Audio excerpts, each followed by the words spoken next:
지연 전략이랍시고 쓰긴 했는데 결국 그 민낯만 보여주고 망신만 잔뜩 사고 있는 거 아니에요? 그거 나는 그 연세 되신 분들이 왜 그러나 모르겠대. 그래도 명색이 법률가라고 하면은 사람들이 기본적으로 예측하는 수준이라는 게 있는 건데 너무 심하잖아요.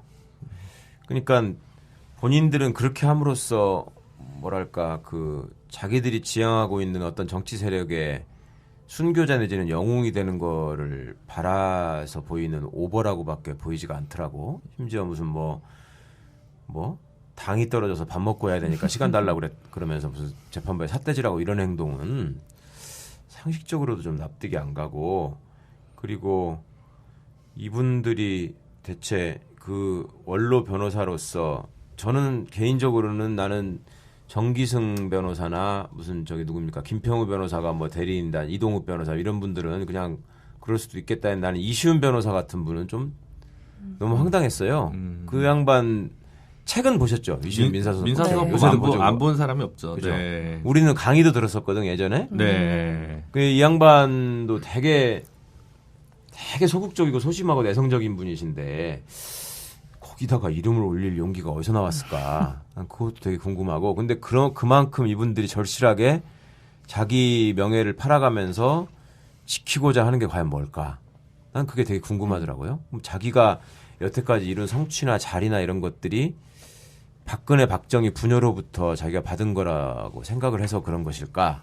소위 요즘 왜 태극기 집회에 나가서 이제 목놓아 외치시는 분들을 정말로 앞으로 이제 어떤 사회학적인 관점이나 여러 가지 측면에서 잘 분석해야 된다고 저는 생각하는데, 왜 인정투쟁이다 그분들 나름의 이런 분석이 꽤 설득력 있게 느껴지잖아요. 연세되신 분들이 그간에 살아온 세월에 대해서, 그리고 당신들이 추구하던 가치가 이번 일로 싹 무너지는 거 아니냐에 대한 어떤 두려움이 있는 것 같다. 그리고 실제로 그런 분들이 요즘 왜 무슨 그 근처에 슈퍼나 식당에 가가지고 이렇게 행패라고 해야죠. 행패 부리신 거에 대한 그 영업하시는 분들의 고충 이런 것들이 이제 기사화가 됐잖아요. 그런 거를 보면 어떻게 보면 막무가내로 나 위주로 또 내 이익을 중심으로 살아온 분들한테서 왔던 자부심, 내가 모든 것을 이뤘고 니들은 내가 이룬 거에 의지해서 소위 빌붙어서 먹고 사는 사람들이다라는 어떤 자신감. 그러니까 제가 제 또래 사람들을 만나서 얘기를 해보면 그 아버님들이 그러니까 70대 후반이나 80대일 거 아니에요. 그분들 세대에서 꽤 성공하신 분들일수록 소위 그 탄핵에 반대하는 마지막 5%에 들어있는 경우가 굉장히 높더라고요. 그러니까 자식들이 보기에도 우리 아버지가 저 정도였나 싶을 정도의 말씀을 하신다는 거예요.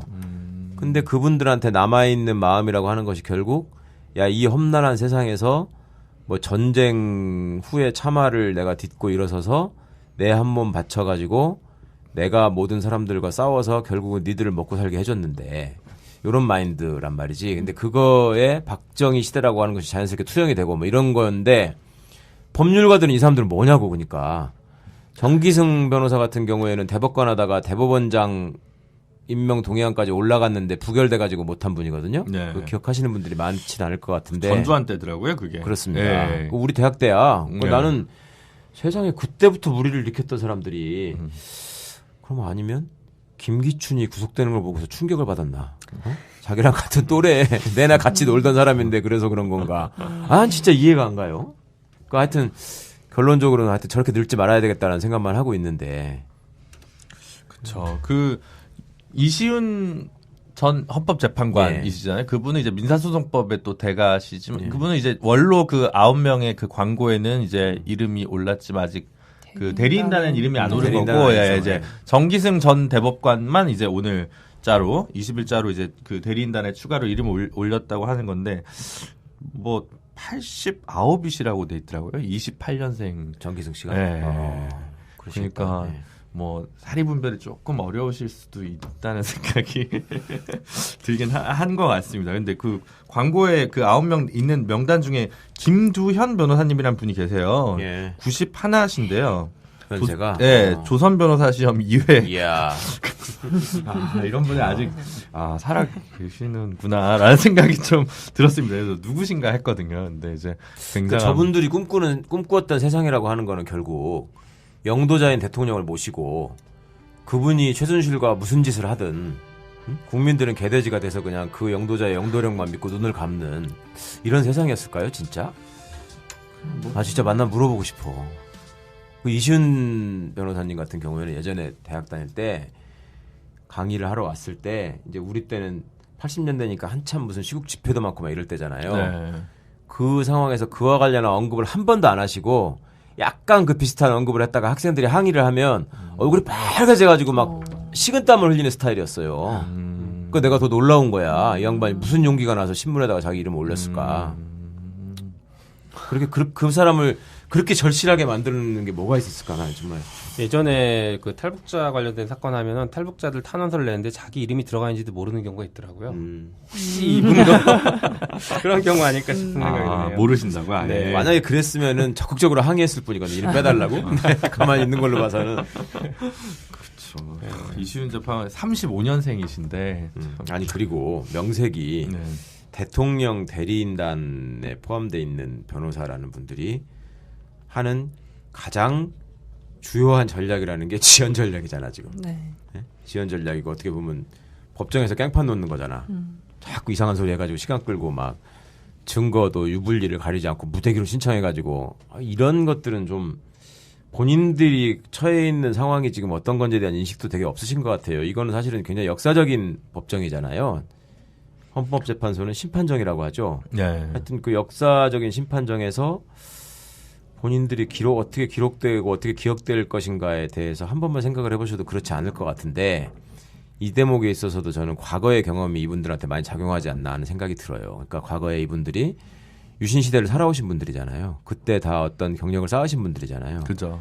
근데 그때 쌓은 명성이 됐고 오명이 됐건 간에 그것이 당신의 인생에 있어서 그렇게 마이너스로 작용하지 않았다라는 것들이 이분들의 경험이잖아. 과거에도 보면 그 진실화위원회 같은 데에서 그 긴조 시대나 이런 판결문을 간행하려고 하니까 이름 빼달라고 악쓰던 그 판사 출신 법조인들 많이 기억하는데, 그러니까 역사라고 하는 것이 한 번도 제대로 과거의 과오를 극복하지 못하고 우리 현대사가 흘러오다 보니까 이분들도 스스로 걸어오신 길을 교정할 수 있는 기회를 좀 잃어버리셨다. 그래서 오늘날 저렇게 막무가내로 하시는 게 아닌가 싶은 생각이 들어서 한편으로 좀 짠하기도 해요. 근데 아까 말씀하셨던 그 이제 재벌가들이 자기들만의 세계에 좀 갇혀서 네네. 좀 시선의 현실 감각이 오히려 떨어지는 거랑 똑같이 이제 그렇죠. 법조 원로로 또 원로가 되신 지도 벌써 한 20여 년 되고 새로운 자극이나 이런 그 현실의 변화들, 헌법재판이 그동안 얼마나 또 강화되었는지 이런 것들에 대해서 좀 인식을 좀 잘 못하고 있는 것 같지 않나라는 생각이 조심스럽게 들어서 100세 시대를 맞이할 우리가 이제 어떻게 나이가 들어야 되냐에 대해서 깊은 성찰과 고민을 하게 됩니다. 진짜로 우물안 개구리가 안 돼야 되는 건 정말 중요한 것 같아요. 그러니까 우리 사실은 민변 변호사들도 마찬가지야. 우리끼리만 있다가 또 우리도 우물안 개구리가 될 수 있거든. 그렇죠. 네, 그 부분이 참. 저는 이제 지연 전략 보면서 한 두 가지 정도 생각이 들었는데요. 첫 번째가 그 박근혜 대통령 본인은 왜 이러고 있을까라는 생각이 듭니다. 뭐 우리가 흔히 예측하기로는 아무 생각 없을 것이다, 드라마 보고 있을 것이다, 뭐 이렇게 얘기하고 있고 한데, 국가 원수로서 대통령으로서 최소한의 일말의 양심과 염치가 있으면 이게 헌재의 구성원들이 충분히 있을 때 결정을 받도록 하는 것이 맞지 않을까. 자기가 자기한테 불리한 결정이 나올 것 같다라고 해서 억지로 지금 미루는 것으로 보이긴 하는데요. 소위 말하는 꼼수 쓰면서 과연 이제 국가 원수를 지냈던 사람이 할 행동이 맞는지 그런 생각이 듭니다. 한마디로 정말 염치가 없다 이렇게 생각이 들어요. 또 한 가지는 이 대통령 대리인단들의 이제 소송 대응 방안인데요. 결국에는 절차를 보장해 달라 이거거든요. 한마디로 요약하면.